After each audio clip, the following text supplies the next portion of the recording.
One of the best things about ARSA is being surrounded with like-minded surgeons who pursue excellence. Specifically, I wasn't doing a lot of lymphatic surgery in my practice. I didn't have anything to offer my patients. But then I spoke to Joe about it.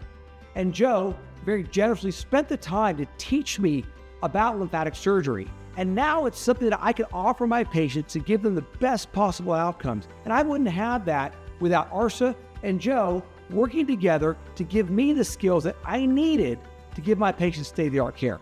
The feeling's completely mutual. I think that if you're an open person and you're always looking to get better, there's nothing like being able to be in the same roof as somebody as talented as Sean. I reached out to Sean. He showed me his microfascial incision, your low rib-sparing incision, the all-knee augmentation. I think these are amazing contributions. And you might see this at a conference, you might see a presentation, but I came to Houston specifically to be in the operating room with Sean. I'm getting a Texas license. I'm going to be able to operate with Sean. This is sort of the ultimate level of teamwork and information exchange to evolve not only ourselves, but all of our colleagues for the betterment of the patient. So I'm the most energized I've ever been, and I'm so grateful to be here under ARSA. And I think Andy has built something unique and special. Well, thank you guys. The goal of ARSA was to bring together like-minded surgeons that think in an academic way, surgeons that are obsessed with quality of care, surgeons that are obsessed with advancing the science and art of surgery. And at ARSA, we try and provide that opportunity in multiple ways. I mean, frankly, we have an all-star roster of surgeons that can collaborate. Not only that, we are vertically integrated. So we have other specialties as well. So we like to say we are multi-specialty as it surrounds plastic and reconstructive surgery. So the experts, let's say in breast cancer, in taking out the tumor, are also part of ARSA. And we can collaborate that way and provide better care. The other thing is in terms of providing the best quality care and advancing the science and art of surgery, we have a lot of ancillary people as part of the team, whether it be our researchers to help write articles and research articles, or our medical illustrator to help publish on what our surgeons are doing and really free them up to do what they do best, is providing top quality care.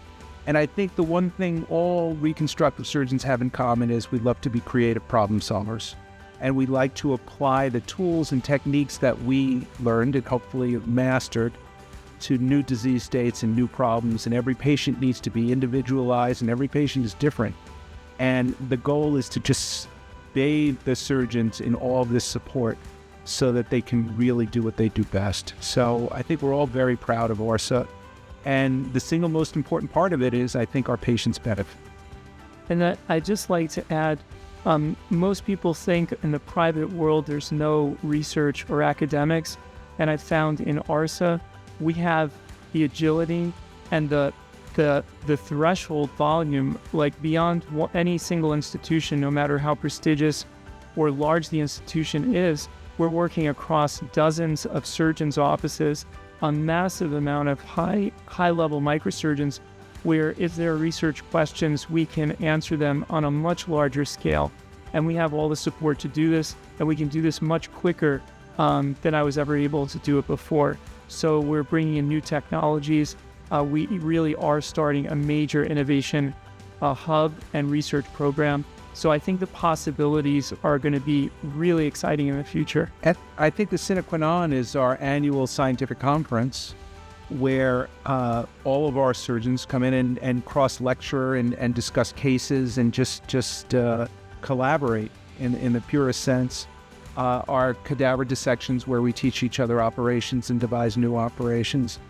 All of these specialty programs that we have, that we get around a table together and we start thinking about patients' problems and new creative approaches to dealing with them. So I think ARSA really is a phenomenon. And all hubris aside, I think in a lot of respects we surpass most of the major universities.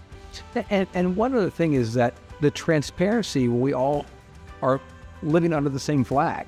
there becomes a transparency with your colleagues that's just really hard to do when you're all separated. But since we're all flying the same flag, we're all underneath the same auspice, we're able to be transparent and honest and collaborate in a totally different way because, again, we all are part of the same family. And I'm so proud to have these guys as part of ARSA and so many of our other surgeons that really are just phenomenal surgeons, phenomenal people, and I think real thought leaders in reconstructive surgery. Some good stuff. And I think also the person who started it is still coming out here to see patients, on the front line, doctoring like old school, good doctoring, really being a doctor first who can operate. And I think it's just it's amazing to see. I feel like I'm at home in good company.